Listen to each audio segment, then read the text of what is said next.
प्यारे विद्यार्थियों, आज हम करने जा रहे हैं श्री निर्मल वर्मा जी द्वारा लिखित कहानी परिंदे की तात्विक समीक्षा। आइए इस पर चर्चा करते हैं। निर्मल वर्मा की परिंदे कहानी एक उत्कृष्ट रचना है जो पाठक को भावुक और विचारशील बनाती है।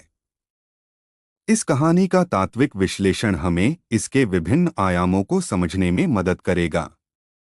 यह कहानी हमें जीवन के सार को समझने में मदद करती है और हमें अपने जीवन को बेहतर बनाने के लिए प्रेरित भी करती है।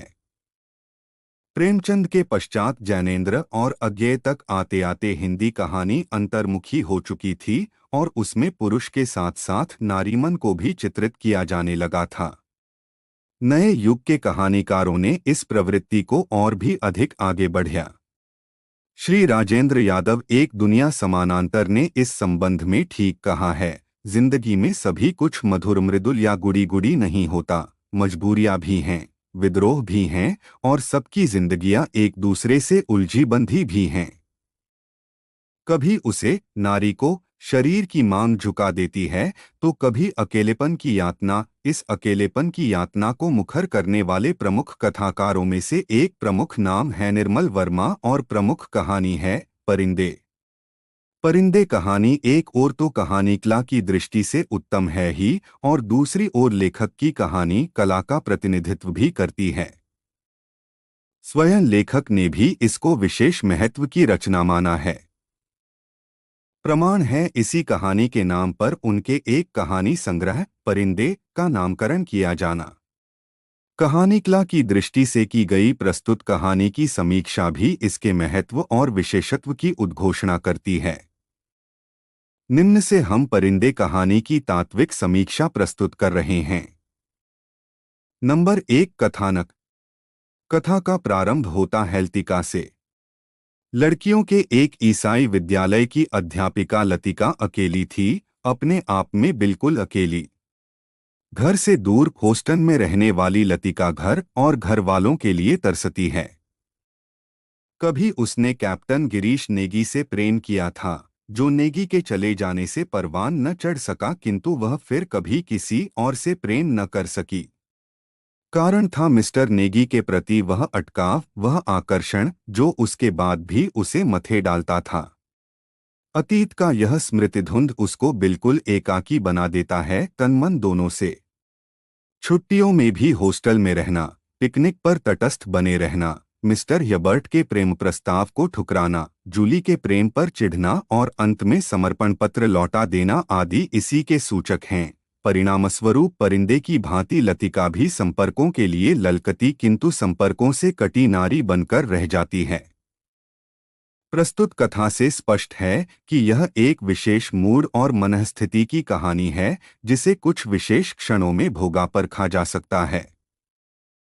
इसकी मुख्य कथावस्तु कॉन्वेंट स्कूल के हॉस्टल, पहाड़ी कस्बे के ईसाइयत में डूबे वातावरण की है, जिसमें लतिका भी अपने अतीत की स्मृतियों की मधुर वेदना लिए जीवन व्यतीत कर रही है। घटनाएं अपेक्षाकृत कम हैं। केवल लतिका का राउंड लेना, यबर्ट का संगीत सुनना, चर्च में प्रार्थना और पिकनिक आदि ही बाहरी घटनाएं हैं। लेखक का सारा ध्यान मानसिक स्मृतियों और अंतर्द्वंद्वों में लगा है। इसी प्रकार घटनाएं बाह्य कम और मानसिक अधिक हैं, जिनको स्मृति जैसे माध्यमों से संबद्ध किया गया है। आधुनिक संदर्भों में निरंतर अकेले होते जा रहे व्यक्ति लतिका के अंतर्मन की अनुभूतियों से युक्त यह कथावस्तु स्वाभाविक, रोचक और अदृश्य यथार्थ से परिपूरित दृष्टिगोचर होती है। नंबर 2, पात्र चित्रण। परिंदे कहानी में कुल मिलाकर 8 चरित्र हैं: Latika, Hubert, Girish Negi, doctor Mukherjee, miss Wood, father Elmond, Karimuddin और जूली। सभी चरित्र एक विशेष वर्ग और वातावरण, ईसाइयत से परिपूर्ण वर्ग के वातावरण से आए हैं, जहां हर पात्र अंग्रेजियत के रंग में रंगा है। इनमें भी प्रधानता है लतिका की। जैसा कि डॉक्टर महेंद्र प्रताप ने कहा है, लतिका जिस मनःस्थिति में जीती है उसके माध्यम से हम स्वातंत्र्योत्तर भारतीय समाज में निरंतर संक्रमित होते हुए बिखराव के बिंदुओं को जान सकते हैं। कहानीकार ने उसके माध्यम से आधुनिक समाज में संपर्कों के लिए ललकती किंतु संपर्कों से कटी उस नारी का चित्रण किया है जो अपने ही एकांत में पिंजरे में बंद परिंदे की तरह छटपटाती है।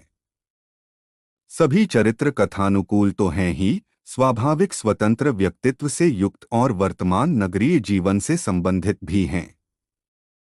लेखक ने उसके चरित्रांकन में प्रधानता निःसंदेह आंतरिक पक्ष को दी है। लतिका और मिस्टर ह्यबर्ट के चरित्र इसके सर्वोत्तम प्रमाण हैं। हल्की भावुकता, रोमानियत और किंचित आदर्श भी इनमें मिलता है। सभी विशेषकर लतिका और मिस्टर ह्यबर्ट अंतर्मुखी हैं और प्रेम की निराशा, असफलता, स्मृतिग्रस्त कुंठाओं आदि दुविधाओं से ग्रस्त हैं। इसलिए वे कथा में वैयक्तिक अधिक बन गए हैं। इनके चरित्रांकन में कहानीकार ने वर्णन परिचय यथा ह्यबर्ट का पूर्व परिचय, संवाद, ह्यबर्ट मुखर्जी संवाद, क्रियाकलाप, जूली, मिस वुड आदि के कार्य तथा सबसे अधिक प्रतीक यथा अवसाद पर संगीत, पूर्व स्मृतियाँ, परिंदों का उड़ना, धुंध, कोहरा आदि विभिन्न साधनों का प्रयोग किया है। नंबर 3 संवाद योजना। घटनाओं की कमी, अंतर्मुखी चरित्रों की प्रधानता एवं संकेत शैली की प्रमुखता के कारण प्रस्तुत कथा में संवादों का अवसर अपेक्षाकृत कम है। फिर भी सभी प्रयुक्त संवाद पूर्ण रूप से गुणयुक्त बन पड़े हैं। वे कथा के विकास और चारित्रिक विशेषताओं का उद्घाटन तो करते ही हैं, साथ ही वातावरण निर्माण में भी सहायता करते हैं। व्यंजकता उनका सबसे बड़ा गुण है। कथा और पात्रादि की अनुकूलता के कारण तो उनमें आंग्ल शब्दावली की बहुलता तक आ गई है और अंतर्मुखी स्थिति की प्रमुखता के कारण स्वगत भी पर्याप्त मात्रा में मिलते हैं। जूली लतिका, लतिका ह्यबर्ट, लतिका गिरीश और मिस वुड फादर एलमंड आदि के संवादों में ये विशेषताएं आसानी से दृष्टिगत की जा सकती हैं। नंबर 4 वातावरण। यह परिंदे कहानी का सर्वाधिक महत्वपूर्ण तत्व है। बाह्यतः कहानी का वातावरण रानीखेत जैसे एक छोटे से पहाड़ी कस्बे का है, जहां सब कुछ ईसाईयत और अंग्रेजियत से रंगा हुआ है। यहाँ तक कि कहानी में एक वातावरण छाया है जो पात्रों की आंतरिक गतियों और मनःस्थितियों को व्यक्त करता है, या प्रत्येक पात्र अपने वातावरण की संपृक्त उपज है। इस कहानी का आस्वाद इस वातावरण की संपृक्ति के धरातल पर ही संभव है। एक विशेष दृष्टव्य बात, श्री धनंजय वर्मा के शब्दों में परिंदे का वातावरण और चित्रण विदेशी सा लगेगा, क्योंकि वह सामान्यतः परिचित भारतीय वातावरण से एकदम भिन्न एक विशिष्ट परिवेश का है, अन्यथा अनुभूतियों और संवेदनाओं में वह किसी भी कोण से विदेशी नहीं है। दूसरे शब्दों में बाह्यतः वातावरण परिवेश विदेशी है। कॉन्वेंट स्कूल का हॉस्टल, चर्च, कॉफिनदिरा आदि की प्रचुरता, अंग्रेजी से भरे पूरे संवाद, भाषा आदि सभी इसको विदेशी बना देते हैं। दूसरी ओर मिस्टर ह्यबर्ट का मृत पत्नी को याद करते रहना, लतिका के सम्मुख असफल प्रेम प्रस्ताव एवं लतिका का भावाकुल स्थिति में आंतरिक कुंठाओं से ग्रस्त रहना, पूर्व स्मृतियों में खोए रहना, अभावों को करते रहना क्या इसको भारतीय बल्कि कहिए मानवीय नहीं बना देते? कहना न होगा कि समस्त वातावरण पूर्णतया यथार्थ और फलस्वरूप विश्वसनीय बन पड़ा है। नंबर 5 उद्देश्य।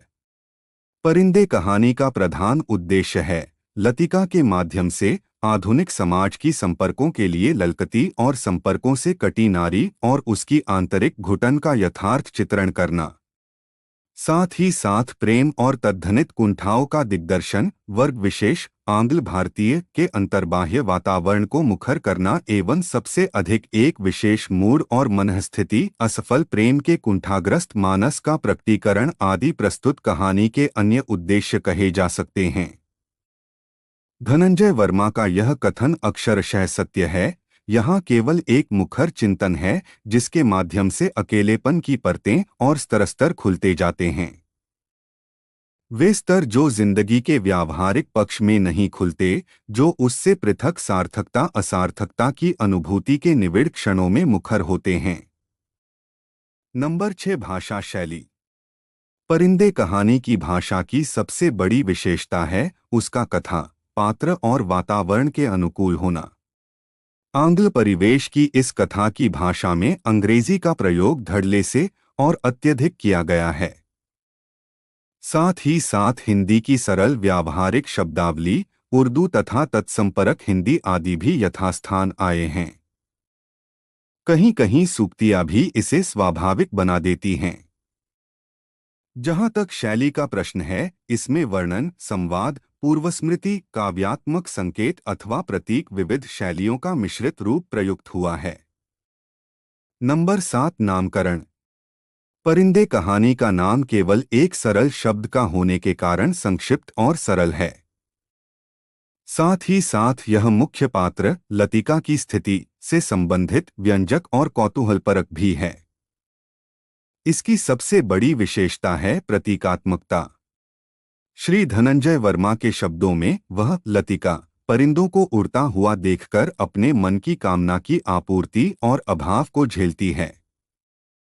जैसे कोई पक्षी अपनी सुस्ती मिटाने के लिए झाड़ियों के किनारे बैठ जाता, पानी में सिर डुबाता, फिर उबकर हवा में दो चार निरुद्देश्य चक्कर काटकर दोबारा झाड़ियों में दुबकता है, ऐसे ही वह भी लड़कियों के साथ मीडोज में पिकनिक कर लेती है, प्रेयर में पियानो सुन लेती है, पुरानी स्मृतियों के शीतल जल में कुछ देर डूबकर फिर अपने ही एकांत में दुबक जाती है। अपने ही एकांत में बंद परिंदे की तरह छटपटाती है।